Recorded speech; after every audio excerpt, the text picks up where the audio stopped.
Okay, hi guys, welcome back to my YouTube channel. Pada sesi video kali ini, saya akan ceritakan ataupun ini adalah siaran video rekaman. Saya bersama syarikat MindApp, salah satu penyedia syarikat iaitu eTuition di Malaysia, di mana saya adalah salah seorang penyedia modul untuk mereka iaitu subjek ekonomi SPM. Salah satu intipati yang penting adalah saya akan cerita bagaimanakah saya sebagai asalnya dilatih sebagai seorang ahli fizik. Kenapa saya memilih untuk menjadi ahli ekonomi? Why I left physics for economy? So, semoga anda mendapat manfaat. Kalau berminat untuk dapatkan modul ni, hubungi syarikat MindApps. Dan jangan lupa like, share and subscribe video saya. Terima kasih. View semua. Okey, tajuk kita pada ni adalah ekonomi bosan ke? Sebab ramai ingat subjek ekonomi tu bosan, tapi tanpa buang masa saya akan perkenalkan Cikgu Harun dekat semua viewers. Okay. So saya boleh start untuk Pak saya. Okay, hai, Assalamualaikum Cikgu. Sihat Cikgu? Alhamdulillah sihat. Okay, so viewers semua ni Cikgu Harun. Okay, Cikgu boleh Cikgu perkenalkan diri Cikgu dekat viewers kita pada hari ni? Okay, nama saya Muhammad Harun Nur Rashid.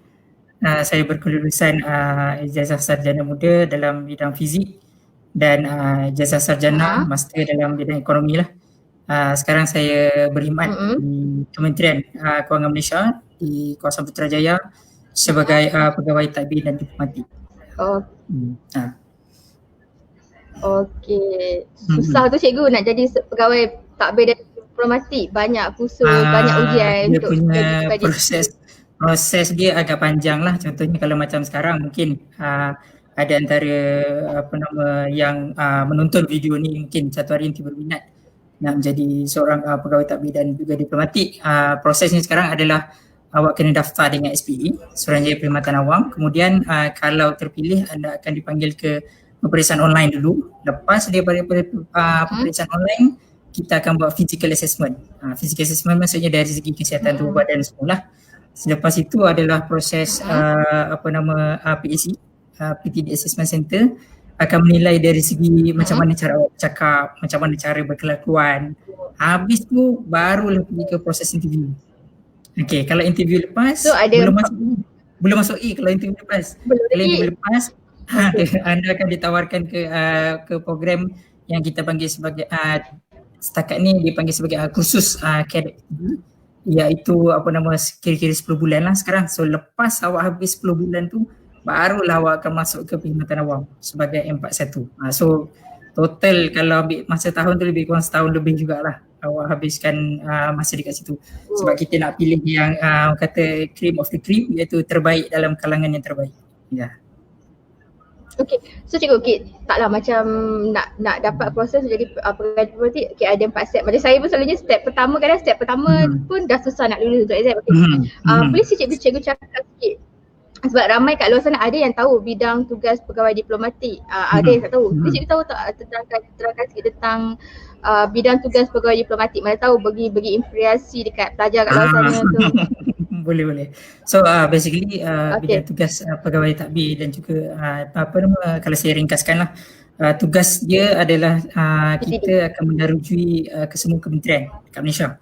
Bermulalah daripada Kementerian Kewangan sampailah kementerian sebagai contohnya yang baru diwujudkan, iaitu Kementerian Perpaduan. Jadi bidang-bidang tugas antara yang kita akan uruskan adalah pengurusan sumber manusia, kemudian dari segi pengurusan kewangan awam, sebagai contohnya duta-duta yang dilantik ke luar negara juga adalah pegawai tadbir. Kemudian contoh kalau macam saya, pengurusan untuk sekarang ni saya adalah dalam pengurusan ekonomi. Jadi contohnya kalau mungkin Puan Wawa sendiri perasan yang disebabkan pandemik COVID-19 ni, sepanjang tahun ini saja kita dah umumkan 4 kali package rangsangan, bermula daripada 27 Februari, kemudian 27 Mac prihatin, kemudian prihatin PKS 27 April dan sehinggalah 5 Jun iaitu Pelanjangan Semula Ekonomi Negara, dan akan disusuli pada 6 November 2020 iaitu Pembentangan Belanjawan 2021. Itu maksud saya. So maknanya sepanjang ekonomi PTD terlibat sekali lah dalam proses perancangan tu. Betul, perancangan. Wow, besar tanggungjawab. Jadi isu dia adalah isu dia, contoh dia kalau macam mungkin yang menonton video ni sama ada pelajar SPM yang mengambil subjek ekonomi sebagai contohnya. So dalam apa yang awak belajar dalam buku teks tu adalah teori sebagai contohnya. So macam mana contohnya sebagai PTD kita kena menterjemahkan dia kepada benda yang realiti. Kita tak boleh silap dalam buat keputusan sebab silap dalam buat keputusan akan beri kesan yang besar lah pada negara sebagai contoh. Itu implikasi dia. Okey. Okey cikgu, tanpa buang masa saya nak tanya cikgu, pengalaman cikgu mengajar. Mesti ramai kat luar sana tahu cikgu sebagai seorang pegawai PTD. So macam mana cikgu, pengalaman cikgu mengajar? Maybe sebelum cikgu masuk PTD cikgu dah ada mengajar, macam mana pengalaman cikgu mengajar? So pengalaman saya mengajar yang pertama sekali kalau secara rasmi adalah sebagai pengajar di perkemahan kem cuti sekolah di Pusat Permata Pintar pada selepas saya bergraduate sebab saya ijazah pertama saya dalam bidang fizik. So apa yang saya ajar pada waktu tersebut adalah modul Advanced Physics. So apa istimewa yang modul Advanced Physics ini di Permata Pintar adalah kita mengajar silibus universiti Physics kepada pelajar berumur 15 tahun. Bayangkan pelajar tingkatan 3 yang 15 tahun belajar fizik. 15 tahun betul. Memang betul. Memang saya mengajar dia orang. Saya yang desain modul tu lah. So bayangkan kalau pada waktu yang normal pelajar 15 tahun baru saja nak belajar habiskan sains sebagai contohnya. Tapi untuk diorang punya kes kita dedahkan terus kepada silibus universiti dan apa yang menyebabkan saya agak macam kagum adalah majoriti boleh bawa lah apa yang kita ajar tu. Itu pengalaman saya pertama. Kemudian masa saya lanjutkan pelajaran saya dalam master iaitu bidang ekonomi, saya menjadi guru ganti di sebuah sekolah di Johor pada waktu itu. Kemudian dari segi pengalaman mengajar seterusnya adalah saya menjadi tutor. Bermula secara serius iaitu secara sambilannya lah sebab kerja hakiki saya ni sejak tahun 2016. So antara pengalaman manis lah sepanjang saya menjadi tutor ni sebagai contohnya. Yang pertama saya pernah sampaikan ceramah SPM di hadapan pelajar kira-kira 100 orang dan kemudian sebenarnya saya adalah tutor kepada mantan Menteri Pendidikan pada tahun lepas iaitu Dr. Mazli Malik. Itu antara pengalaman yang ni lah. So orang kata Menteri Pendidikan, so dia punya cabaran paling besar. So macam mana kita nak orang kata nak shape which is apa aspirasi dia, kita yang paling dekat yang boleh nampak macam mana nak terjemahkan hasrat tu lah. Itu antara pengalaman manis saya dalam mengajar. So hebatlah cikgu boleh Twitter kepada anak Menteri Pendidikan kita. So tak sia-sia lah kalau kita punya user kat luar sana untuk dapatkan tuition belajar ekonomi lebih cikgu. Salah seorang cikgu tutor yang mengajar antri bagi kepercayaan dekat cikgu untuk mengajar. Itulah. Hebat cikgu. Itu, Alhamdulillah. So cikgu, kalau untuk pesanan pesanan cikgu? Pesanan saya lah mungkin saya boleh slot in sikit. So untuk yang viewers kita ni, untuk pelajar-pelajar sekalian apa semua, kalau pada satu hari nanti awak dapat peluang sebagai contohnya, so apa yang nasihat saya adalah jangan lepaskan. Kadang-kadang kalau kita tak cabar diri kita untuk buat sesuatu yang mungkin kita rasa kita tak boleh buat, kita tak akan ada improvement. Saya ingat lagi pesan bos saya lah masa saya start masuk sekolah ni. So dia kata, Harun, you kena ingat 3 perkara. Yang pertama adalah think big. Think big tu maksudnya you kena imagine something benda yang dalam perspektif lebih besar. Kemudian yang kedua adalah start small. Start small, you dah fikir besar tapi mungkin kadang-kadang you nak buat satu benda tu mana boleh kita buat semua benda kan. Buat sikit-sikit. Yang penting ada improvement. Dan yang terakhir adalah act fast. Dia tidak pantas. Ada orang dia nak start tapi dia tak punya sampai sudah dia tak ke mana lah, sama juga macam student yang akan ikut yang sedang menonton video lah. Itu pesanan saya lah secara umum. Yelah betul lah. Macam kalau selagi kita tak aim sesuatu, kalau kita tak ada goal, macam mana kita nak capai benda tu. Jadi bila kita kena ada goal, kita kena start. Kalau kita aim besar, kalau kita start besar, takkan dapat besar. Kita kena start pada slow and then kita akan dapat hasil je. Sebab nanti kalau kita start dah besar and then kita tak dapat hasil, nanti kita yang kecewa. Betul tak cikgu? Ya betul. Okay cikgu. Okay, satu soalan ni saya nak tanya cikgu, macam mana cikgu boleh terfikir daripada fizik cikgu nak belajar ke ekonomi sebab cikgu dah tukar cikgu punya jurusan, kan? So semua kat luar sana cakap ada student yang tak nak belajar ekonomi sebab cakap ekonomi bosan, mengantuk, banyak baca and then macam mana cikgu boleh berfikir daripada cikgu belajar fizik, cikgu tukar ke ekonomi? Macam memang itulah. Okay, so memang biasanya itu antara soalan yang paling popular lah Sebenarnya kalau saya ingat yang saya ada maklumkan tadi, yang pengalaman pertama saya mengajar adalah pada pelajar advanced physics, yang modul physics di Pusat Perkhidmatan Negara pada pelajar 15 tahun. So apa istimewa diorang ni adalah diorang suka tanya something benda yang kita tak jangka. So saya ingat lagi masa saya dalam uruskan, sebab program tu lebih kurang dalam sebulan. So saya memang sebulan lah bersama-sama dengan diorang. Jadi ada satu hari seorang pelajar tertanya, cikgu, lepas ni habis program ni cikgu rasanya cikgu nak buat apa? Adakah terus dalam bidang fizik ke ataupun macam mana? Lepas tu saya macam, ya juga kan. Kemudian saya teruskan, lepas tu saya tengok, okay, so bila kat situlah saya rasa timbul minat saya untuk cuba sesuatu yang baru, iaitu dalam bidang ekonomi. Namun sebenarnya kalau kita lihat fizik dengan ekonomi ni ada kaitan. So apa kaitan ataupun jambatan dia adalah matematik. Even kalau contoh dia bawa ataupun ataupun dan dia tak jauh lah. Dia tak jauh, dia kaitan dia matematik. Sebagai contohnya, kalau macam dekat US lah, kalau saya selalu jadikan kita punya benchmark untuk kalau contoh dari segi kita punya mathematics punya approach. Kalau ikut US, dekat sana kalau kita perasan dalam bidang anugerah Nobel lah contohnya, kebanyakan ahli matematik ini akan ada dua cara untuk dapat anugerah Nobel. Satu adalah anugerah Nobel Fizik, kedua adalah Nobel Ekonomi, sains ekonomi. Itu dia orang kata dia punya kaitan lah. Dan malah dari segi pekerjaan saya sekarang, so secara umum saya terlibat dalam economic modelling. So economic modelling antaranya yang kepakaran kita kena ada adalah pengaturcaraan, programming. Jadi nak faham programming ni kena pakai matematik punya knowledge lah. So antara kalau yang pelajar contoh tingkatan 5 tahun ni, kalau awak ingat dalam silibus tingkatan 4 matematik, awak ada belajar pasal penakkulan matematik. So memang saya gunakan sangat benda tu untuk orang kata dari segi coding dan juga programming. Itu dari segi pengalaman saya lah. So maknanya kat sini orang tak so maknanya kat sini student tak boleh cakap ekonomi tu bosan banyak baca. Sebenarnya kalau dia dah benda sama je. Kalau kita belajar matematik, kalau science stream dia akan belajar fizik, dia akan belajar matematik, and then benda tu benda yang sama. Jadi sebab ada certain macam daripada SPM dia dah ambil science stream, dia cakap kenapa aku degree dia akan ambil science stream juga. So macam sebab saya dulu pun masa sekolah macam zaman sekolah aku dah belajar subjek geografi, so aku akan teruskan belajar pun geografi. So kita tak terfikir pun sebenarnya apa yang kita belajar, kita boleh tukar kita punya jurusan. Kita tak terfikir benda tu, benda tu saling kaitan je kan. Okey cikgu, ramai yang viewers kat luar sana. Okey, siapa viewers kat luar sana? Hari ni kita bersama dengan Cikgu Harun, Cikgu Ekonomi dalam e-tuition. And then siapa-siapa kat luar sana kalau ada soalan berkaitan dengan ekonomi, tak faham apa-apa, boleh tanya Cikgu Harun. Okey cikgu, kita ada viewers yang say hi dekat cikgu. Okay, hi Wawa, hi Cikgu Harun. Okay.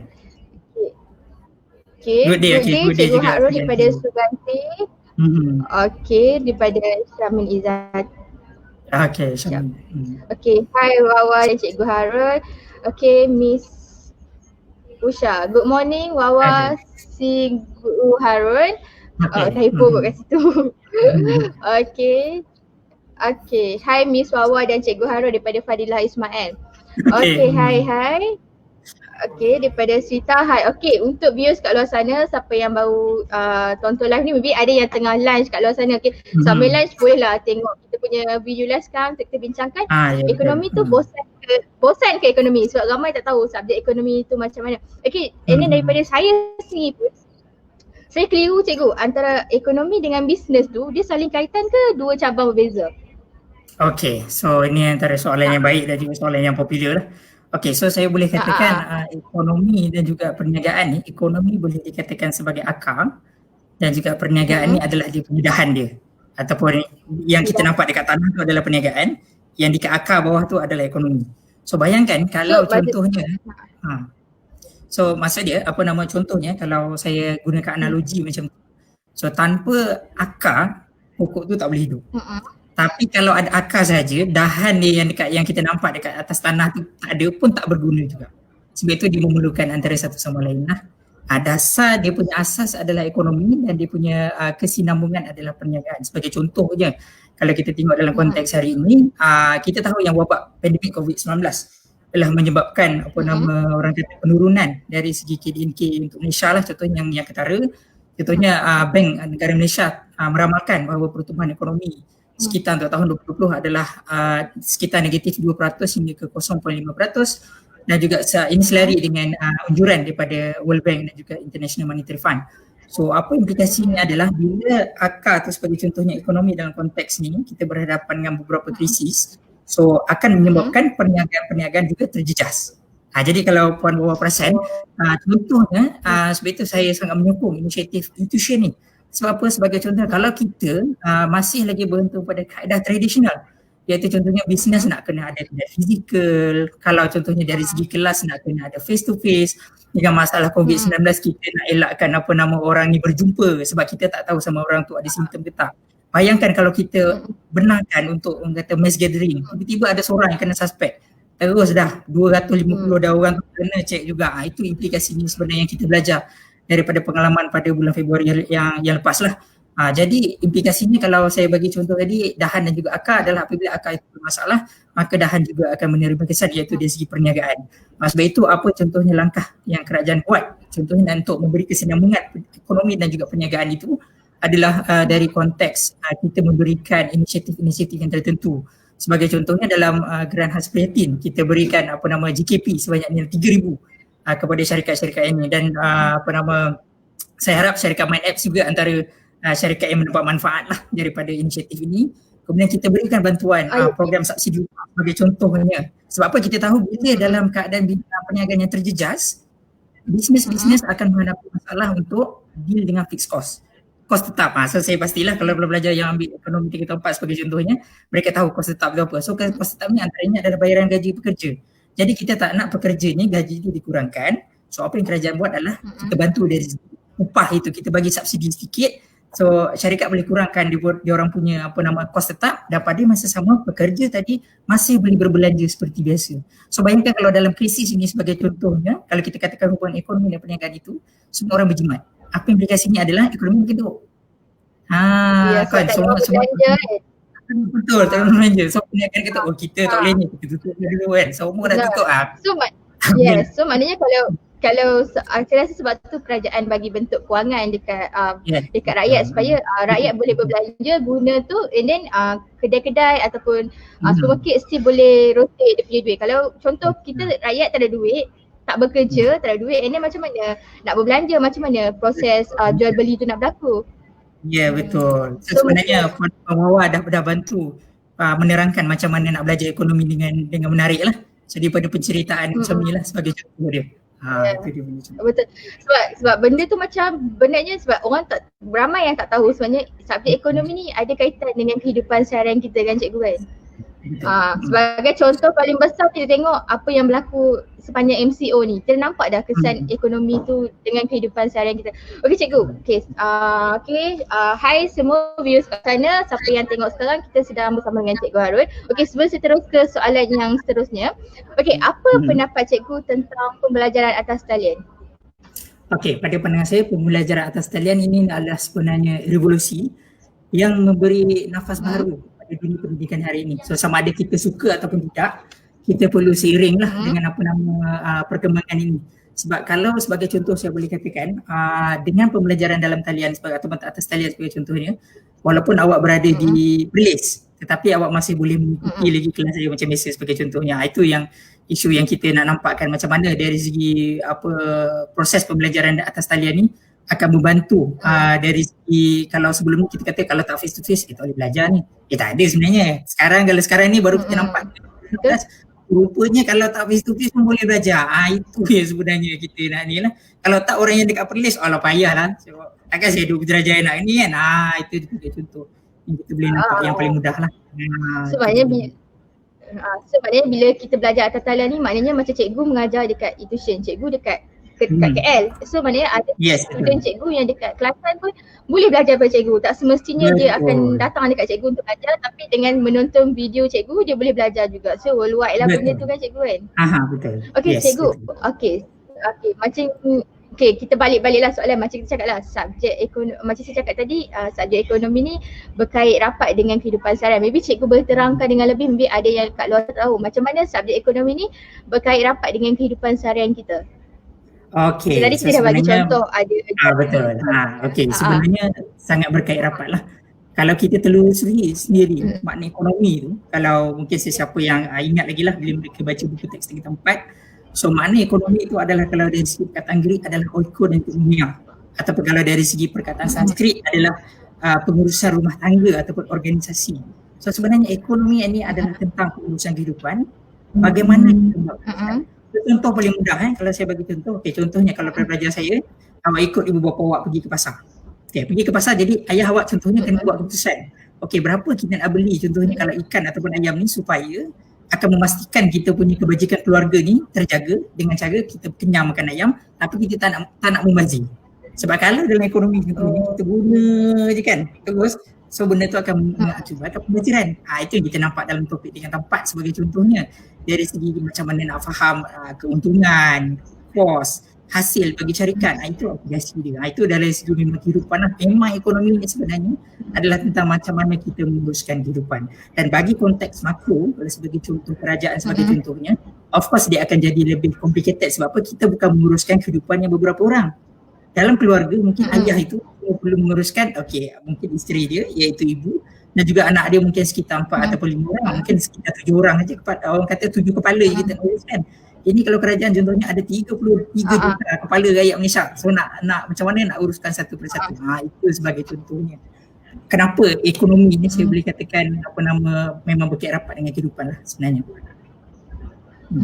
Itulah sekarang kita tak terfikir pun apa yang contoh kita tak terfikir pun kita pergi pasar tu sebenarnya kita melakukan aktiviti, kita belajar ekonomi secara tak langsung. Yes, betul tak cikgu? Padahal benda tu aktiviti apa yang kita buat, kita keluar pergi beli makan pun aktiviti ekonomi, betul cikgu? Betul. Kadang-kadang kita main kadang-kadang kita contoh kita main game, kita beli something dekat game tu pun aktiviti ekonomi juga kan cikgu? Ya betul. Yang suka main yang suka main Mobile Legends atau PUBG tu, itulah aplikasi dia. Kan sebab kadang-kadang kita beli senjata lah, benda lah, tambah-tambah something kan. Itu pun ekonomi juga kan, tak sedar. So orang fikir bosan ekonomi ni baca, padahal dia tak sedar. Dia pun belajar ekonomi secara tak langsung, cuma dia tak sedar je. Dia je macam fikiran dia, ekonomi tu aku belajar, nampak keluk lah benda semua tu kan. Cikgu, kita ada soalan daripada Srita. Cikgu mengajar ekonomi sahaja ke? Tak, saya mengajar juga matematik tambahan, matematik, fizik juga saya mengajar lah sampai sekarang. Dan juga bagi yang berminat contohnya, satu benda yang perkara menarik sebenarnya, kalau untuk yang pelajar tingkatan 3 sekarang, kalau dulu kita ada subjek kemahiran hidup, so sekarang dia dah digantikan dengan reka bentuk teknologi dan juga satu alternatif RBT dan satu alternatif adalah asas sains komputer. So dalam asas komputer ni, masa tingkatan 2, diorang ada belajar pasal Python. So saya juga memang menggunakan Python untuk kerja hakiki saya, dan saya juga ada mengajar Python lah. Pengaturcaraan pun saya ada ni juga. So cikgu. Seterusnya saya nak tanya cikgu. Cikgu rasa subjek ekonomi ni penting tak untuk orang kat luar sana belajar? Sebab kadang-kadang macam kita sebab ramai yang tak tahu pendedahan tentang ekonomi. Sebab kalau macam saya dulu lepas belajar je cikgu cakap jadi engineer, jadi doktor. So ambil kita kan belajar sains, aku nak jadi doktor. So aku belajar bio. So macam subjek ekonomi ni penting ke tak? Yang tu lah.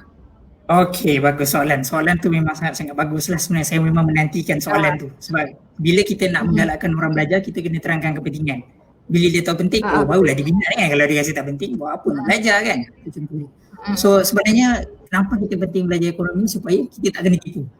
So kalau kena tipu ni, semua orang pekerjaan dia pun kata kadang doktor pandai belajar tapi kena tipu dengan skema. Banyak kalau kes kita dengar kan, doktor kena tipu sampai dengan skema dah sampai 100,000 lebih baru dia nak buat report. Itu dia punya contoh lah.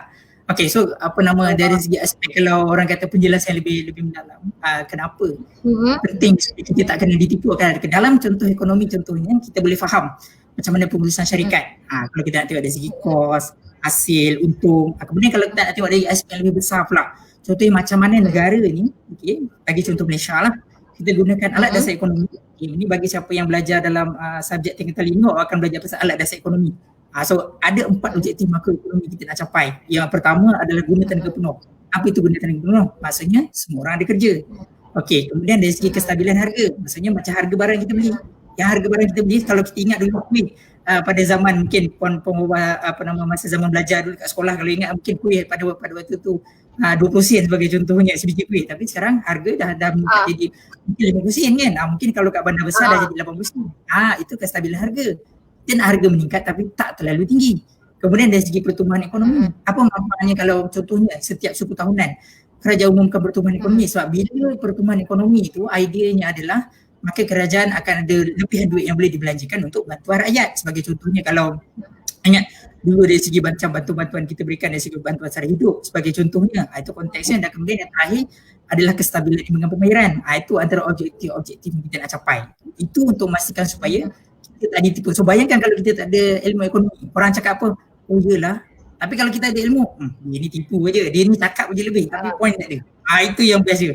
Sebab kalau contohlah, bukanlah nak ni, saya sebagai secara general secara contohnya ahli politik. Saya tak sebut mana-mana pihak, tapi ahli politik cakap, oh ni Malaysia ni macam semua. Lepas tu, oh ya betul. Tapi kalau contoh kita ada knowledge ekonomi, dia ni tipu je. Tak ada point pun dia cakap. Itu sebagai contohnya.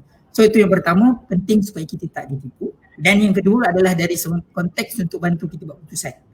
So itu penting ilmu ekonomi. Okay, contohnya kalau macam dari segi aspek mikro, dari segi macam mana nak tentukan sama ada berapa untung yang kita boleh dapat, berapa kos yang patut keluarkan, berapa hasil yang perlu kita dapat, dari segi perancangan untuk pembelanja keluarga ataupun firma, ataupun contohnya dari aspek makro, contohnya dari segi orang kata penentu harga barang. So contohnya kalau harga barang terus meningkat. So peranan kerajaan sebagai salah satunya adalah untuk memastikan kebajikan rakyat adalah kita masuk ke dalam pasaran dan kita bantu untuk betulkan semula yang ketidakseimbangan itu sebagai sebab kerjaan. Sebab tu kita ada KPDNKK kan yang mengawal harga barang. Betul. Itu fungsi diorang lah. Cuma nama sekarang diorang dah ditukar kepada KPDN HCP. So Kementerian Perdagangan Dalam Negeri dan Hal Ehwal Pengguna. Dan saya nak ambil peluang ni untuk promosi. Mereka sebenarnya dah bangunkan satu apps kita present yang kita panggil sebagai price catcher.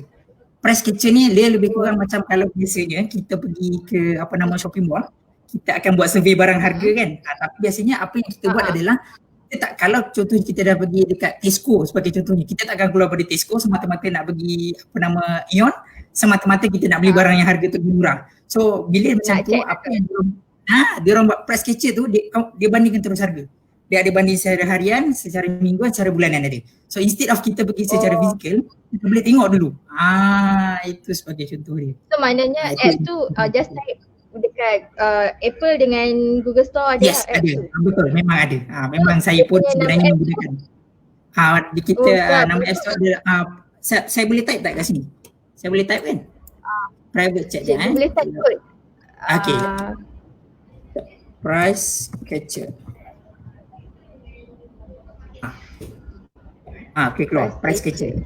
Siapa yang ni boleh selepas ni boleh download dan kita tambahkan statistik penggunaan. Sebab salah satu cabaran contohnya kerajaan adalah kadang-kadang dari segi dari segi dasar-dasar yang kita cuba rancang apa semua dekat atas kertas memang nampak cantik, tapi macam mana benda tu boleh terjemahkan kepada pelaksanaan.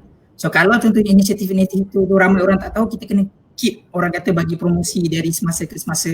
So kadang-kadang orangnya nampak benda tu macam kita tak ada buat apa-apa sebab mungkin dari segi promosi lah. So itu sebenarnya saya kalau ada peluang live kat mana-mana ke apa, saya akan sentiasa promosikan perkara-perkara yang saya boleh bantu lah sebenarnya. Itu. Okay.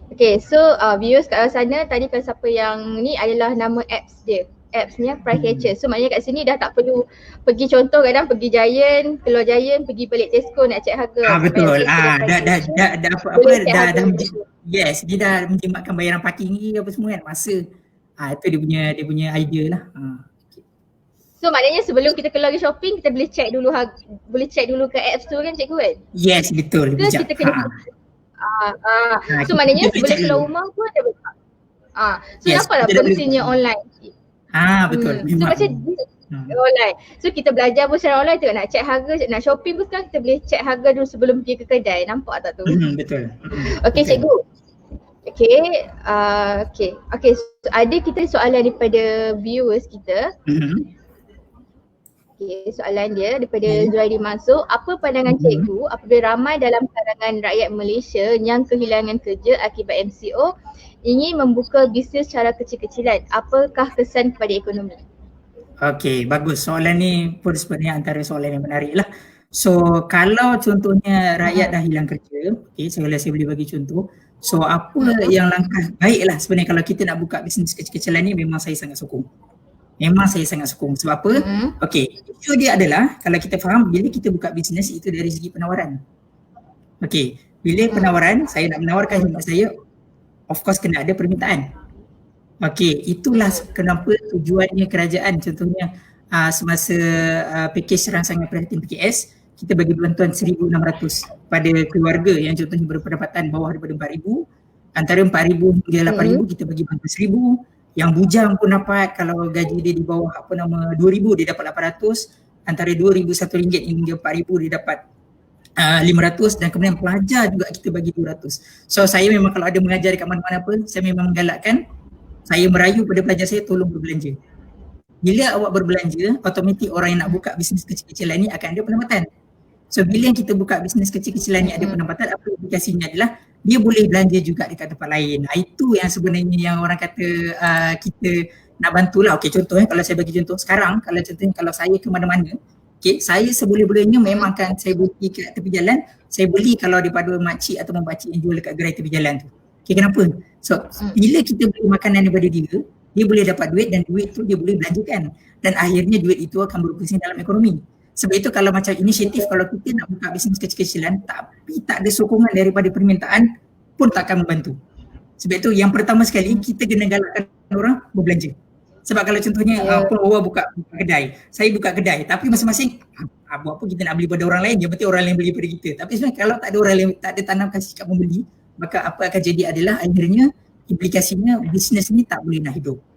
Itu yang kalau saya boleh bagi contoh utama lah, dari segi kenapa kalau menjawab soalan tadi, iaitu adakah nak buka bisnes kecil-kecilan, memang saya galakkan tolong buka, tapi isu yang paling saya rasa paling perlu ditekankan adalah dari segi permintaan. Kita kena galakkan orang berbelanja. So pagi viewers saya semua pada hari ni, tolong berbelanja. Saya merayu sangat-sangat tolong berbelanja. Kalau ada orang kata masa terluang ke apa, penancunglah dalam negara. Kan? Sebab kita dimaklumkan bahawa sektor pelancongan dijangka akan ambil masa 4 tahun untuk pulih.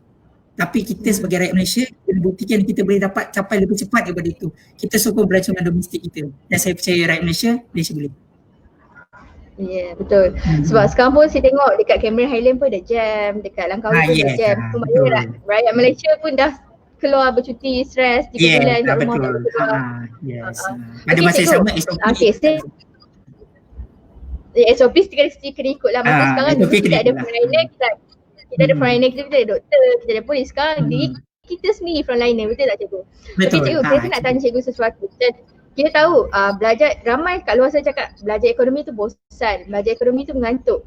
Ada tak cara cikgu untuk kita tarik minat pelajar untuk minat belajar ekonomi tu dengan cara yang menarik? Contoh kalau kita belajar subjek matematik, cikgu ada certain cikgu dia ada macam bagi macam tips ataupun nyanyian. Contoh dulu saya nak menghafal subjek saya, nak menghafal planet, ada lagu cikgu bagi. Cikgu tu bagi lagu and then saya boleh hafal planet dekat dunia ni. So untuk subjek ekonomi pula, macam mana cara cikgu untuk tarik minat pelajar untuk belajar subjek ekonomi? Ada tak cara yang boleh buatkan student minat untuk belajar? Okey, bagus soalan tu sebenarnya. Okey, so sebenarnya macam mana kita nak menarik minat pelajar contohnya untuk belajar subjek ekonomi adalah, kalau pada pandangan saya adalah segi penceritaan. Okey, penceritaan ibaratnya kalau macam kita pernah tengok filem yang bersifat dokumentari ke atau apa-apa, kita rasa macam daripada awal kita tengok dokumentari tu kita tak tahu apa-apa. Tapi di akhir dokumentari itu kita macam wah banyaknya kita dapat tahu. Okey, cuma isunya adalah guru ataupun pengajar ni, saya katakan dia adalah ibarat seorang narrator. Dia akan membawa pelajar itu meneroka sesuatu yang dapat memberi persepsi baru untuk selesaikan masalah. Cuma isu yang saya nampak adalah paling besar, guru atau pengajar tersebut perlu 1,000 langkah ke hadapan. So maksud kalau macam mana kita nak bercerita kalau kita sendiri macam ya kita tahu dalam buku teks je. Takkan kita nak cerita apa kan? Dalam buku teks tu mungkin buku teks tu dah di print sekitar 4 atau 5 tahun lepas. Sebagai contohnya, kalau saya bagi contoh baru, semalam dekat ada event Invest Malaysia. So dekat event Invest Malaysia ni YB Kewangan ada tekankan 4 tema utama dalam penjualan belanjawan 2021. Iaitu yang pertama adalah peduli terhadap rakyat, yang kedua memacu ekonomi, yang ketiga adalah kehidupan yang mampan, serta yang terakhir adalah menambah baik perkhidmatan awam. So apa maknanya khidmat dalam diri kita? So dekat situ itulah peranan guru tu untuk terangkan okey apa sebenarnya, macam mana daripada 4 tema ni boleh pengaruhi dia awak, sebab secara tak langsung apa yang kita ditekankan pasal belanjawan ni adalah salah satu subtopik dalam alat dasar ekonomi. Itu contoh. Itu lagi dalam contohnya dari segi konteks AC. So jawapan-jawapan macam tu yang sebenarnya kita nak pelajar ni tahu. Kita tak nak bagi jawapan yang buku teks tu contoh dah 4-5 tahun lepas, sedangkan ekonomi adalah dinamik. Sebagai hari semalam Bank Negara Malaysia Malaysia Monetary Policy Committee telah menurunkan OPR kepada 1.75%. Jadi apa implikasinya? So guru tu tadi kena terangkan. Okey, contohnya kalau sebelum ni ayah awak setiap bulan belanjakan RM100 dekat luar, bila Bank Negara Malaysia turunkan OPR, mungkin akan ada lebihan duit. Dan bila ada lebihan duit tu, awak boleh makan lagi kerap kat luar. Kan best kalau macam tu. So benda-benda macam inilah yang sebenarnya peranan guru ataupun narrator tu orang kata penting untuk menggalakkan pelajar minat dalam ekonomi. Dan satu lagi kalau saya boleh simpul adalah elok-eloknya guru ataupun pengajar ada ilmu yang kalau boleh orang kata agak terperinci dalam ilmu matematik. Kenapa saya sebut contoh matematik? Senang saja. Contohnya kalau mungkin para pelajar ni, of course dekat Malaysia ni semua akan pernah belajar matematik kan, matematik tambahan bukan semua. Dalam matematik contohnya kita ada belajar pasal bab garis lurus. Kalau dalam silibus KBSN belajar tingkatan 5 pada tahun ni, awak akan belajar dalam bab 5 tingkatan 4. Kalau pelajar yang silibus iaitu tingkatan 4 tahun ni, awak akan belajar dalam bab terakhir tingkatan 3. So apa kaitan garis lurus ni? Dengan garis lurus awak boleh terangkan fungsi permintaan linear. Garis lurus kalau keturunan itulah fungsi permintaan. Kalau untuk garis dari sudut permintaan, kalau garis lurus tu keturunannya adalah positif, itulah garis penawaran. So kalau Y sama C, Y itu kita gantikan dengan harga, dan manakala X itu kita gantikan dengan kuantiti. So kan best kalau kita gunakan perpatahan Inggeris, kill two birds with one stone. Kita yang Melayu ni kita kata sambil menyelam minum air. Apa kita nak belajar sekali lagi best. Itu contoh. Cuma isunya cikgu yang mengajar ekonomi tu pun kena tahu macam mana di matematik dia digunakan. Itu yang masalah. Sebenarnya kalau mungkin puan bawa ataupun ada pelajar-pelajar dalam ni yang juga ambil subjek fizik sebagai contohnya untuk belajar tingkatan 5, sebenarnya apa masalah dalam silibus KBSM sebelum ni adalah sebagai contohnya kita belajar tentang hukum gerakan, hukum daya gerakan. So hukum daya gerakan tu menggunakan aplikasi garis lurus. So apa masalah dia adalah hukum daya gerakan tu kita belajar dalam bab 2 iaitu sekitar bulan 2. Manakala dalam matematik garis lurus kita belajar dalam bab 5 iaitu sekitar bulan 4 ataupun bulan 5. Pelajar mengenal fizik dulu, lepas tu baru belajar dia punya matematik yang diperlukan, akhirnya macam mana nak faham? Apa jadi jalan terakhir? Hafal je lah. Itu yang selalu saya pesan. Dan alhamdulillah sebenarnya saya terima kasih kepada Kementerian Pendidikan Malaysia dengan orang kata dengan revamp balik silibus kepada KSSM, sebab itu garis lurus dibawa ke tingkatan 3. So saya sangat berterima kasih. So maknanya kat sini bila maknanya silibus bertukar tu ada sebab lah, bukan sebab ada sebab bertukar. Betul. Dan macam mana kita belajar sebab kita nak student tu belajar basic dulu baru dia boleh ke lebih. Kadang-kadang basic tak tahu tu belajar advance tak faham juga benda tu kan cikgu kan. So maknanya kat sini kalau student kat luar sana tak semestinya, kadang sebab banyak kan student dia fokus tetap saja matematik je, nak belajar nak faham macam mana. Matematik dengan ekonomi adalah subjek yang saling kaitan. So maknanya tak semestinya saling kaitan. So jangan cakap kita nak score mat je ekonomi pesan, tapi tak. Bila belajar matematik, faham matematik secara tak langsung pun faham juga subjek ekonomi. Sebab kat mana pun dia still ada pinggiran. Okey cikgu, apakah macam kita tengah cakap pasal belajar online. Okey, apakah kaedah pembelajaran secara online untuk subjek ekonomi? Macam certain orang tak faham lagi macam mana nak belajar ekonomi online. Contoh cakap kalau subjek sains, okey dia boleh tengok video belajar sains ni. Kalau contoh matematik, cikgu boleh ajar pengiraan dan sebagainya. Kalau subjek bahasa Melayu, dia just tengok video. Kalau sejarah pun kadang ada sekarang animasi sejarah, pasal sejarah. Untuk subjek ekonomi, macam mana student boleh belajar secara online? untuk subjek ekonomi. Okey. So contoh kalau macam saya lah, nak gunakan pembelajaran secara online ni kalau dalam ekonomi video yang berbentuk sama ada penceritaan tadi yang saya dah maklumkan ataupun satu lagi adalah yang berbentuk infografik sebagai contohnya. Okey, saya bukan nak promote ini tapi antara kalau dekat YouTube lah yang saya suka tengok video-video diorang tu adalah antara daripada ML Studios. So ML Studios ni kenapa saya suka video-video dari diorang contohnya, mereka boleh sampaikan sesuatu saintifik tetapi dalam bahasa yang mudah difahami. Jadi macam mana contohnya kalau kita belajar melalui online sama ada dalam proses dokumentari tu, kita bagi cerita, okay, contohnya ada seorang ada orang susah, sebagai contohnya kita buat video, kita ambil sikit video ke apa, kemudian macam mana bantuan daripada kerajaan contoh dapat membantu dia keluar daripada kesusahan itu sebagai contoh. Itu dah boleh merujuk kepada satu topik alat dasar ekonomi, iaitu dasar fiskal. Itu sebagai contoh yang kita boleh faham lah. So pada saya adalah dari segi dokumentari dan juga infografik itu akan membantu kalau dalam untuk pembelajaran online. Okey cikgu, terima kasih cikgu. Okey cikgu, kita ada soalan pada viewers kat sana. Okey, sebelum saya nak tunjuk soalan kita punya viewers. Okey, kepada viewers yang baru tengok kita punya live video pada hari ni, kita tengah menceritakan tentang ekonomi. Tu bosan ke tak macam tu? Ekonomi bosan. So bila cakap ekonomi bosan.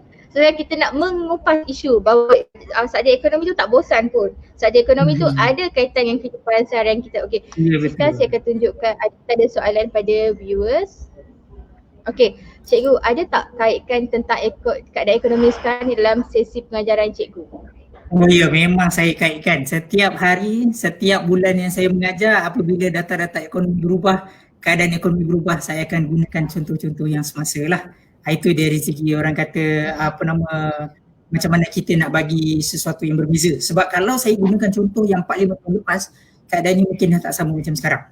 So jadi saya boleh katakan untuk tips-tips yang nak belajar ke apa, even sama ada mungkin dari segi viewers ni, kita ni bukannya sekatakan orang kata pelajar yang SPM saja, mungkin ada yang dekat level STPM, diploma, mungkin ada yang degree, mungkin ada yang peringkat-peringkat lebih atas sebab saya memang promosi kepada semua. Kita tak boleh gunakan contoh dalam konteks. Kita kena bagi contohnya semasa. Dan macam mana nak tahu contoh semasa? Of course dari pembacaan atau contohnya menonton video-video dan dari segi sinilah sebenarnya saya tekankan peranan pengajar tu.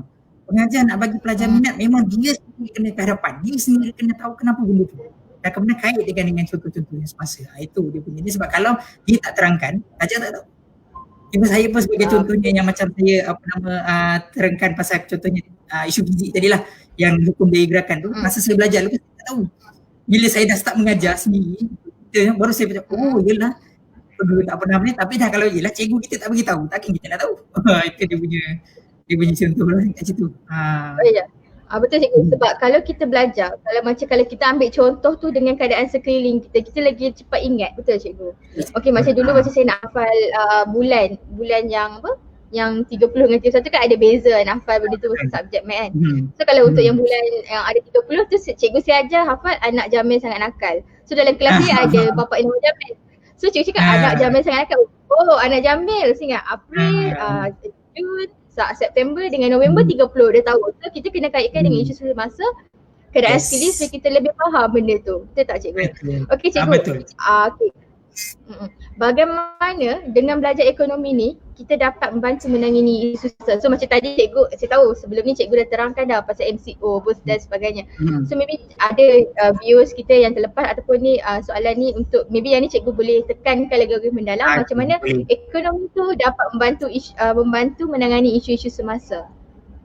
Okay, so ini sebenarnya soalan yang bagus lah. Sebab contohnya kalau dari segi perspektif untuk menjawab soalan sebagai contohnya, kalau awak boleh kait dengan contoh-contoh semasa, maka itu akan memberi awak markah yang agak tinggi. Itu dia punya point yang kita nak highlightkan lah. Okay, kalau dari segi tujuan macam mana kalau kita boleh bantu untuk faham ekonomi semasa, isu-isu semasa adalah awak dapat faham kenapa sesebuah tindakan dilaksanakan terutama kerajaan. So maksudnya kalau awak tak bersetuju, awak ada sebab untuk tidak bersetuju. Bukannya contohnya orang kata dekat social media kan, orang ni kata, oh ni teruk lah apa dah. Awak betul, betul lah teruk lah. Main komen aja tak pernah fikir ke apa kan. Itu sebagai contohnya. So seperti awak tahu yang mungkin yang baru join session ni ke apa-apa. Seperti awak tahu pandemik COVID-19 telah menyebabkan banyak orang hilang kerja.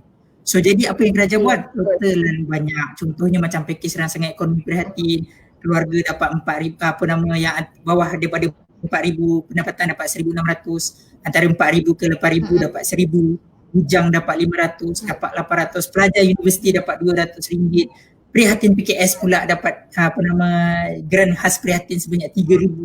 Tak cukup dengan tu, kita umum penjana pula lagi bagi bantuan teruskan program subsidi upah. So kenapa kita buat benda macam ni?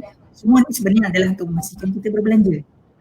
Kalau semua orang nak jimat je, seperti saya highlightkan tadi, keadaannya adalah ekonomi makin teruk.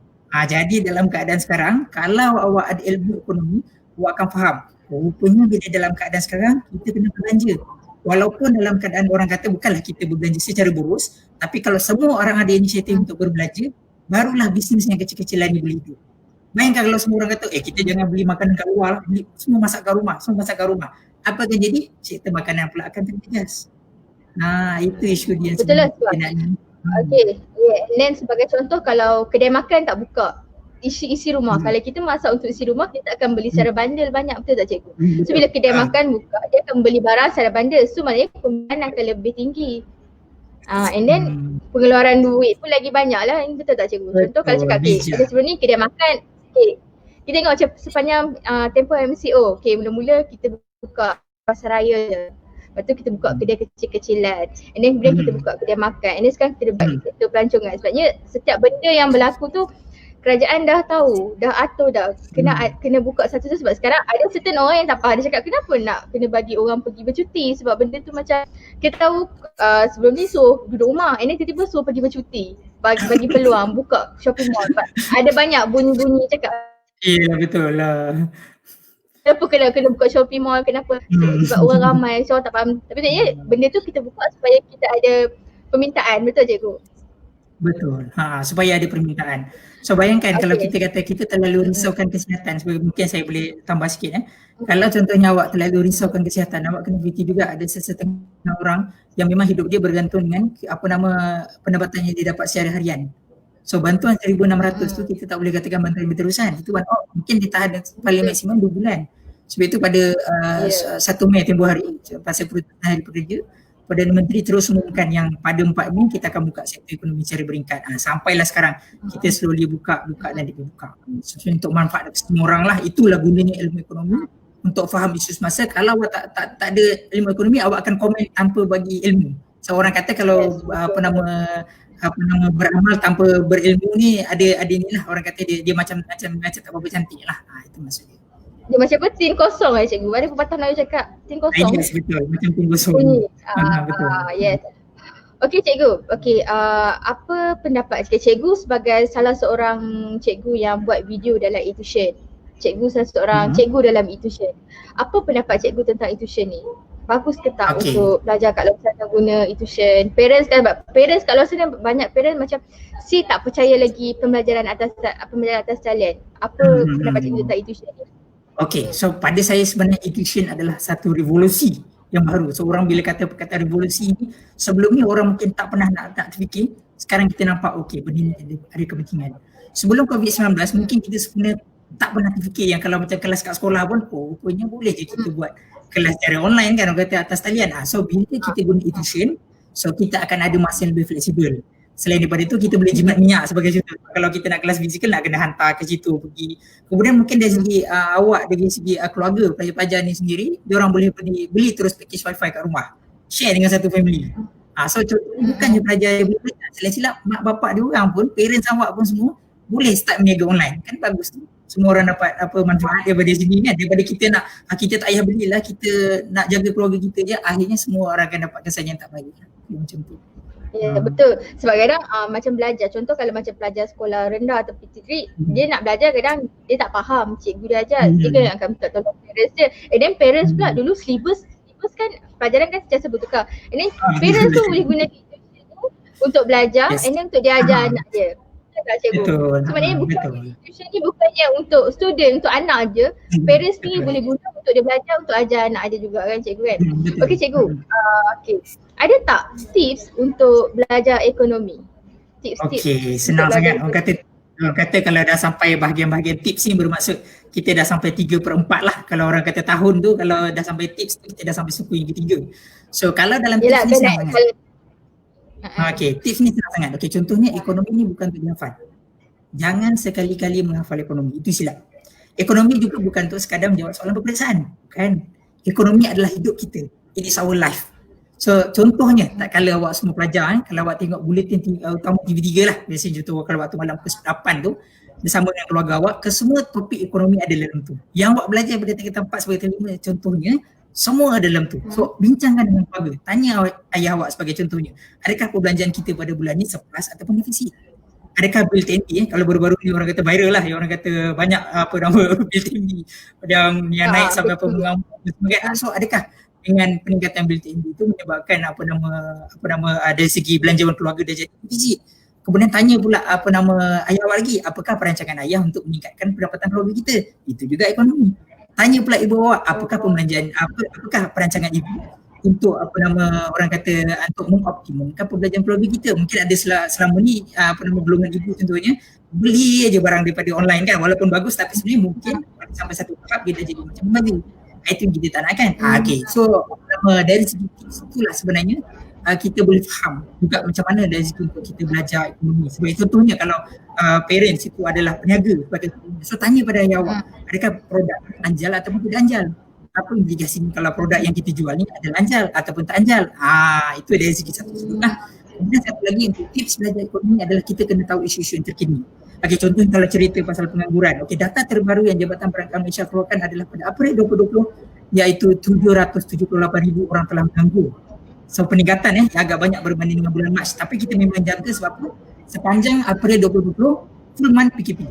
Kalau pun masih ingat lah pada start pada 1 April sampai 30 memang full month. Kemudian pula pada nilai inflasi yang terbaru data adalah pada Mei 2020 negatif 29%. Inilah contoh-contohnya yang kita boleh nampak macam mana nak belajar ekonomi pada kehidupan. Jangan menghafal dan juga jangan ingat ekonomi adalah untuk menjawab soalan peperiksaan. Ekonomi adalah kehidupan, ekonomi adalah. Saya pun bila cikgu cakap tips tanya parents tak terfikir benda tu. Dia tengok benda tu kehidupan seharian kita dah terfikir. Sebenarnya parents kita pun adalah perancangan ekonomi yang terbaik kan cikgu kan. Betul. Diorang adalah praktik ekonomi. Yes, diorang adalah ahli ekonomi sebenarnya. Setiap orang adalah ahli ekonomi. So saya tak terfikir pun nak tanya mak ayah saya, ayah hari ni belanja ekonomi macam belanja macam mana kat pasar ke bulan ni okey ke, tak apa terfikir. Tak boleh fikir kan mak ayah cakap, bila kita just fikir ada duit tak ada duit tapi tak terfikir pun. Sebenarnya tu salah satu ekonomi punya subjek kan. Yes, betul. Okey cikgu, kita ada pandangan untuk ni. Sekejap. Pada pandangan saya, cara untuk menarik minat pelajar tentang ekonomi adalah dengan cara kaitkan ekonomi dengan minat pelajar. Contohnya, cikgu perlu membuka minat pelajar terlebih dahulu tentang cara untuk mencari duit dengan apa yang mereka minat. Kemudian terangkan bagaimana ekonomi boleh menjayakan perkara. Betul tu Cik Zaidi maksud. Ya, betul. So, boleh tak saya nak bagi komen sikit pada pandangan Zuraidi? Okay, so sebenarnya untuk kita nak tarik minat dia, kita macam bagi dia idea untuk buat duit lah daripada benda yang diminat. So dari situ baru dia akan nampak macam mana aplikasi yang dia belajar tu. Memang betul. So sebenarnya saya ada pengalaman lah, ada seorang pelajar saya yang saya ajar pada waktu sekarang ni. So pelajar saya ni dia pandai ambil peluang. So, masa COVID-19 dia buat bisnes baju. Kebetulan ramai orang nak order baju dengan dia masa PKP. Sebab apa? Yelah orang nak keluar bercuti pun tak boleh. Dia dah tak tahu nak buat apa, beli baju lah. Beli baju, dia pun buat bisnes online. Selain tu dia pula bukan saja dia buat baju untuk macam masa PKP dia boleh buat baju untuk e-sport, untuk rewang, untuk orang kata makcik membawang pun dia ada buat baju juga. Untuk yang geng rider, motosikal ke basikal pun dia buat, kan banyak prospek tu. And then pelajar ni saya pula ni, dia pandai buat design sendiri guna Adobe. So jadi kalau dia macam untuk bagi kes dia, apa yang saya perlu bantu dia sebab dia dah pandai generate duit. So dalam kes dia, saya cuma nak lengkapkan dia dengan ilmu analisis perniagaan, iaitu aspek ekonomi tadi, supaya kalau dia tahu trend pada masa hadapan, bisnes-bisnes yang dia buat sekarang ni dah bertukar, maka dia akan secara automatik dia tukarkan model bisnes dia. Itu cara nak bagi dia nampak yang okey rupanya dengan belajar ekonomi ni. Kalau sebelum ni, kalau tak ada ilmu ekonomi, saya cuma boleh untung RM1,000. Tapi dengan ada ilmu ekonomi, saya dah boleh untung RM5,000. So kat situlah dia akan nampak nilai manfaat. So sambil-sambil itulah saya nak promote sikit. Yang pelajar student yang memang saya memang agak kagum lah dengan dia punya ni. So dia ada company ni kat Shopee. So nama dia adalah Dila Design Exclusive. So DILA jangan salah je DILA. So banyak baju design best dalam tu, dia yang design sendiri bukan orang lain. Awak boleh nak usah, nak custom made pun boleh, series misal. So ini yang kita nak pada semua rakyat kita. So sambil diorang ada kemahiran untuk buat duit, sampai pada waktu tu saya sendiri ataupun pengajar-pengajar tekankan ilmu ekonomi dalam tu kita terapkan. Okey, kalau awak tak ada ilmu ekonomi awak cuma untung 1,000. Tapi dengan ada ilmu ekonomi awak boleh untung 5,000. Kalau awak nak mestilah dengan apa nama ilmu ekonomi kan. Itu contoh dia. So maknanya kat sini tak semestinya kita belajar ekonomi tu untuk exam, maknanya ekonomi kita belajar ekonomi tu untuk diri kita sendiri juga, untuk kita punya masa depan juga. Yes. So sekarang ni sebenarnya kita fikir bosan lah ekonomi. Orang fikir ekonomi dia belajar tu untuk dia bekerja. Dia fikir aku belajar ekonomi aku nak kerja apa. Kalau student pelajar orang fikir macam tu kan. Maksudnya kita belajar ekonomi ni sebenarnya untuk diri kita sendiri supaya kita tak tertipu dengan apa kat luar. Tiba-tiba ada orang datang kat ni, aku ada buat bisnes ni, kau nak join tak bisnes aku ni. Dia cakap-cakap kita percaya. Tapi sebab kita ada ilmu ekonomi, kita percaya, kita pun bagi duit kat dia untuk dia buat. Tiba-tiba bisnes tu tak okey pun. So maknanya kita kena ada ilmu ekonomi sendiri untuk, bukan untuk orang lain, untuk diri sendiri juga kan cikgu kan. Yes, okey cikgu, ada tak? Okay, kita macam tadi kita dah bagi tips untuk belajar ekonomi. Bila dah bagi tips kita tahulah mesti ada. Macam kalau exam, okay, bila tips tu maknanya exam dah nak dekat. Okay, so maknanya kat sini ada tak contoh pengiraan mudah untuk pelajar-pelajar belajar ekonomi, untuk tips pengiraan mudah? Maybe cikgu boleh share. Boleh share. So saya akan cuba share screen sekarang. Okay, boleh cikgu. Share screen, share screen. Okay, so saya rasa semua semua boleh nampak skrin yang saya tengah buka ni. Sekejap, saya tengah add. Cuba cikgu. Okay, sekejap Okay, so viewers kalau saya nampak tak share screen yang cikgu buat sekarang? Saya tengah buka cikgu boleh besarkan. Boleh nampak tak? Boleh? Boleh cikgu besarkan. Okay, boleh Okay, so boleh nampak ni? Okay, bagus. Okay, contoh cikgu just besarkan dia punya ni. Boleh nampak? Okay, boleh nampak sekarang? Boleh cikgu. Okay, so viewers kalau saya nampak tak apa yang cikgu share? Boleh nampak? Okay, nampak. Saya nampak yang views kat luar, views nampak tak screen yang cikgu share ni? Okay, cikgu, nampak cikgu. Bagus. Cikgu. So contoh ni. Okay cikgu, sekejap cikgu. Ada cakap not clear. Sekejap, tak clear. Sekejap saya besarkan. Sekejap Okay, sekarang clear tak? Okay, nampak. Okay, cikgu boleh start mengajar cikgu. Okay, nampak. Okay. Contohnya, kalau nanti dalam soalan awak yang keluar dia kata minta terbitkan keluk permintaan individu sebagai contohnya. So ini kalau awak perasan ini adalah sebenarnya aplikasi garis lurus. Sebab itu saya suka ajar topik yang satu topik macam ni, sebab kita boleh belajar matematik, kita boleh belajar ekonomi sekali. Mak kata orang, saya kata dia sambil minum air lah. Okay, contoh kalau macam ini senang aja kalau kita nak terbitkan fungsi permintaan dia. Of course yang dekat sini harga dia adalah P. Dan dekat sini apa nama dia punya ni adalah Q lah, kuantiti dia. Jadi yang pertama sekali berapa kita nak dapatkan di turunan, awak kena dapatkan Y2 tolakkan Y1 bahagikan dengan X2 bahagikan dengan tolakkan dengan X1. Dapat kecerunan dia, kemudian awak boleh dapatkan dia punya apa nama pintasan Y, dan dari situ awak dapat P sama dengan berapa kecerunan dia, Q tambah berapa dia punya apa nama pintasan Y lah. Ini sebagai contoh saya nak tunjuk kat sini. So, bila awak faham dekat sini, P ini sebenarnya adalah Y, yang untuk Q ini sebenarnya adalah X. So kalau dalam matematik Y sama dengan X tambah C, iaitu M itu adalah negatif. Kalau dalam untuk ekonomi ini, peluk permintaan individu sebagai contohnya, P sama dengan negatif kecerunan itu Q tambahkan dengan C lah, ataupun apa-apa nilai yang kita akan wakilkan kepada pintasan. Itulah cara dia. Kalau saya ringkas lah, saya tunjuk gambar ada macam ni. Itu maksud dia. Okay. So okay, views kat sana, kalau cikgu ada contoh lain selain pada contoh ni cikgu? Kalau contoh lain yang saya boleh bagi, kalau dari segi pengiraan sekejap saya cari. Okay, kalau yang macam ni pula. Okay, kalau yang ni dari segi keluk penawaran firma, sama juga macam tadi. Bezanya apa? Satu sahaja. Bezanya adalah kalau tadi kecerunan dia negatif, sekarang ni kecerunan dia positif. Itu saja. Kalau saya bagi contoh yang paling mudah lah macam ni. Itu dia punya ni. Satu lagi yang mungkin saya boleh tekan bagi contoh, cuma saya tak ada apa nama pengiraan dekat sini, adalah apa dari segi okay.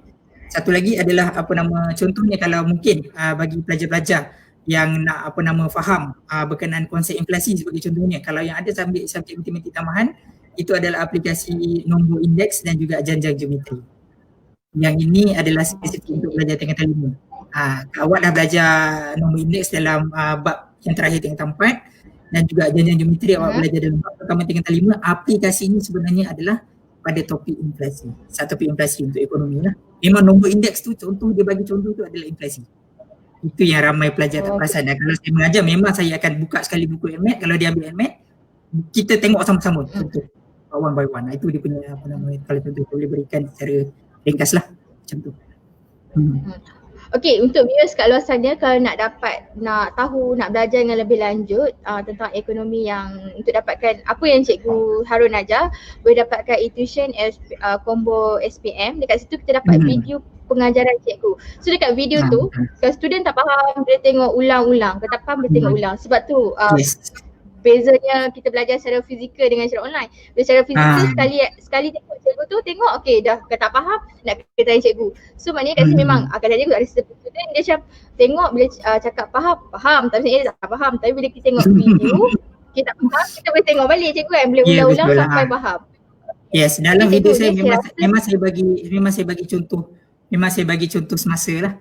Okey, ni ada seorang pelajar saya ni. Final exam Sabtu ni jangan buat susah-susah. Soalan senang saja. Soalan senang saja, jangan risau. Cuma sama ada awak boleh jawab ataupun tak lah, itu je lah. Okay. Student tutorial cikgu, presentation cikgu ajar ke? Tak, ni pelajar saya adalah part time pensyarah juga dekat Universiti Kebangsaan Malaysia. Saya ajar 2 subjek, iaitu yang pertama adalah time series analysis and forecasting. So memang ajar macam mana untuk diorang buat forecast, guna programming apa semua. Dan satu lagi adalah mathematics for economics and business. So kalau pelajar-pelajar dah belajar ekonomi ni, kita akan train pula macam mana kalau contohnya pergi ke peringkat sarjana muda. So macam mana awak kena faham ilmu matematik tu awak perlukan sebenarnya. Jadi untuk pelajar-pelajar yang contohnya masih di tahap SPM, tolong saya merayu sangat-sangat konsep matematik awak sekurang-kurangnya. Algebra, matrik, jarikan ringkas tu tolong kuasai. Sebab kalau tak, pada satu masa nanti awak akan ada masalah. Sebab kadang-kadang bila saya perasan setengah pelajar contohnya sarjana muda ni, rupanya dia orang tak faham tu bukannya topik yang masa sarjana muda. Yang dia orang tak faham tu sebenarnya adalah topik masa SPM. So saya memang bawa buku SPM, saya tunjuk balik. Saya tunjuk, ni sebenarnya apa yang belajar, ini yang kita kena faham. Kat situ, rupanya senang. Ni kenapa saya rasa dulu pembezaan ni susah? Differentiation rupanya senang je. Saya kata siapa yang cakap susah? Awak yang kata susah. Itu contohnya lah. Sebab dulu kita student belajar untuk exam, bukan sebab belajar untuk faham. Betul cikgu? Macam yes, ekonomi jangan. Belajar ekonomi aku nak dapat. Yes, jangan belajar ekonomi untuk exam. Ekonomi adalah kehidupan. So please learn kasih diri saya lah. Okay, so untuk viewers kat luar sana, kalau ada lagi soalan untuk Cikgu Harun boleh tanya sebelum kita akhiri kita punya live hari ni. Tapi saya ada satu, ni daripada pihak saya lah, saya ada satu soalan terakhir lah untuk Cikgu. Apakah prospek pekerjaan berkaitan dengan bidang ekonomi dalam 5 ke 10 tahun lagi? Sebab ramai tak tahu benda tu. Okay, bagus. Okay, so sebenarnya dari segi kami pun sebenarnya dari segi prospek bidang pendidikan dekat Malaysia memang secara berkala kita akan revise balik apakah prospek pekerjaan. Sebab kita tak nak bila pelajar ni contohnya dekat 3 tahun kat universiti dah habis, tapi rupanya bila dia orang pula rupanya kos tu kursus tu dah tak ada dah orang nak pakai. So jadi itu secara tak langsung akan menambahkan statistik pengangguran lah. So berdasarkan pengalaman saya, so of course yang pertama awak akan menjadi orang kata ekonomis. Tapi kita kena sedia realiti sebagai contoh dekat Malaysia tak semua akan jadilah. Tak semua akan jadi ekonomis. Tapi kebanyakan daripada ni apa yang awak boleh ceburi adalah sebagai business analyst ataupun penganalisis perniagaan. Macam mana awak nak memanfaatkan data ekonomi ini daripada skala makro sampailah ke mikro untuk memberi keuntungan kepada sama ada perniagaan awak ataupun syarikat awak lah. Macam contoh yang saya dah bagi tadi, ada seorang pelajar saya tu yang pandai buat design. Bayangkan daripada umur pelajar orang lain mungkin tengah pening, macam mana lepas ni dah habis belajar ni nak buat apa dia dah boleh set up dia punya company sendiri, dia dah boleh dapat generate income. Dan saya pun secara peribadi memang saya monitor dia punya financial statement, memang saya kagum. Yang saya ada letakkan dekat ni lah, iaitu di Design Exclusive tu. So saya pun berminat. So dia tahu yang rupanya bila contohnya kalau kita katakan kerajaan contohnya nak galakkan dalam sektor berkaitan isukan e-sport. So bila sektor berkaitan dengan e-sport meningkat, sebagai contohnya dapat insentif dari kerajaan, kita contohnya bila kita buat printing baju kita jual baju-baju design ini kepada orang-orang yang masuk dalam sukan ni. So kat situ automatik bisnes kita pun akan meningkat. Itu dari segi prospek pendidikan saya nampak lah. Sebab kalau contohnya saya suka tekankan kepada pelajar sebagai contohnya, kalau awak tak ada ilmu ekonomi, awak tak ada ilmu ekonomi yang cukup, mungkin awak jadi ahli perniagaan, awak akan untung 1,000. Tapi dengan ada ilmu ekonomi, percayalah saya cakap, awak boleh untung 5,000. So mana lagi bagus, ada ilmu ekonomi atau tak ada ilmu ekonomi? Pas ada ilmu ekonomi, itu yang dari segi penekanan yang saya ni lah nak tekankan lah. Dari segi prospek pendidikan, dia itu sebagai business analyst. Kat mana-mana pun orang nak buat bisnes, tapi macam mana nak tingkatkan keuntungan dia. Itu dia punya. So tak semestinya kita belajar ekonomi ni untuk bekerja, tapi untuk kita punya diri sendiri juga kan cikgu kan? Yes, betul. Sebab contohnya kalau kita katakan bahawa contoh kalau macam data ekonomi dia kata ada beberapa sektor di Malaysia. Contohnya sektor perkhidmatan ni tengah berkembang naik dekat Malaysia. So kalau kita tahu benda tu, kita buat bisnes dalam sektor perkhidmatan contohnya. Jadi kita akan dapat tempias. Orang kata macam kalau kita tahu tempat tu hujan, kita nak kenakan badan kita ni basah, kita cari kat tempat yang ada hujan. So automatik kita akan kena tempias daripada air hujan itu. Itu maksudnya. So kalau kita tak ada ilmu ekonomi, kita tak tahu kat tempat mana yang akan hujan. Tapi dengan ada ilmu ekonomi, kita akan tahu tempat mana yang akan hujan, sektor mana yang sedang berkembang, kita tumpang tempias daripada sektor tu. Jadi untunglah perniagaan kita. Itu maksudnya. Dan satu lagi pesan saya, kalau contohnya nak jadi nak buka perniagaan ke apa satu hari nanti, jangan menjual apa yang kita nak jual. Jual apa yang orang nak. Itulah maksudnya permintaan akan menghasilkan penawaran. Jangan jual apa yang kita nak jual, tapi jual apa yang orang nak. Sebenarnya permintaan akan lebih pada penawaran. Sebab saya dulu belajar ekonomi juga masa tingkatan 6. Bagus. Okay. Kalau degree tu kan. Yes. Sebab dulu saya fikir susah. Ya utility suit lah benda. Kita ada komen. Belajar ekonomi adalah untuk kehidupan, terbaik cikgu. Yes, betul, memang untuk kehidupan. It is for your life.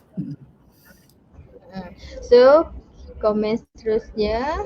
Yes, very good. Absolutely. Everyone should know about the community. Yes. 100%. I'm 100% agree. Sebab kita tahu ramai yang kat luar sana kalau kita buka Facebook ni pun tengok kalau jual online, ramai jual online produk yang sama. Tapi bukan, kalau contoh kalau jual, kadang kita tengok orang ni jual produk laku, tapi kenapa aku jual produk tak laku? Tapi sebenarnya kita kena ada ilmu ekonomi baru kita tahu macam mana kita nak. Kalau siapa-siapa ada soalan, kalau tak ada soalan lagi, saya rasa sampai sini kot kita pun dah ada sejam cakap cikgu, tak sedar dah sejam lagi cakap. So kalau siapa-siapa ada soalan nak belajar tentang ekonomi, boleh dapatkan e-tuition di Mind App. Ada cikgu Harun ajar subjek ekonomi, video pembelajaran dalam ekonomi. So kalau ada apa-apa soalan boleh tanya selepas live ni ke, nanti maybe kalau ada masa saya boleh tanya cikgu Harun, and then kita akan maybe kalau ada kita boleh buat live sekali, maybe terlepas, maybe kita boleh buat live sekali, maybe kita ada topik lain untuk kita bincangkan sebab topik ekonomi ni memang takkan habis, sangat-sangat menarik. So saya nak minta maaf kat cikgu kalau ada salah dan silap. Terima kasih sebab sudi join kita punya live session hari ni. So kesimpulan yang kita dapat buat hari ni, ekonomi tu tak bosan pun. Ekonomi tu adalah kehidupan. So kita kena belajar. Pesanan terakhir daripada saya, pesanan penaja untuk pelajar-pelajar semua dari berbagai golongan, tolong berbelanja. Anda adalah sebenarnya rupa rakyat Malaysia. Sebab kita tahu sektor ekspor kita sebagai contohnya memang terjejas teruk. So kita kena kuatkan dekat bahagian permintaan domestik. So kalau semua orang tak nak berbelanja, jadi kalau yang nak buka bisnes tu pun akan ada masalah. So kalau contohnya awak belanja daripada orang, kemudian kalau awak buka bisnes, orang tu pula beli daripada awak. So kan itu akan menghasilkan win-win situation. Itu sepatutnya. So please spend, belum berbelanja. So viewers kat luar sana, dengan rasa cikgu Harun tahu kita kena berjimat cermat, tapi pada masa sama jangan tak berbelanja, kena belanja juga. Kena berbelanja untuk kita meningkatkan ekonomi negara. Kalau kita tak belanja, ekonomi negara tak akan berkembang. Sebab kita hanya ada penawaran tapi permintaan tak ada. Betul tak cikgu? Betul. Terima kasih kat luar sana. Jangan lupa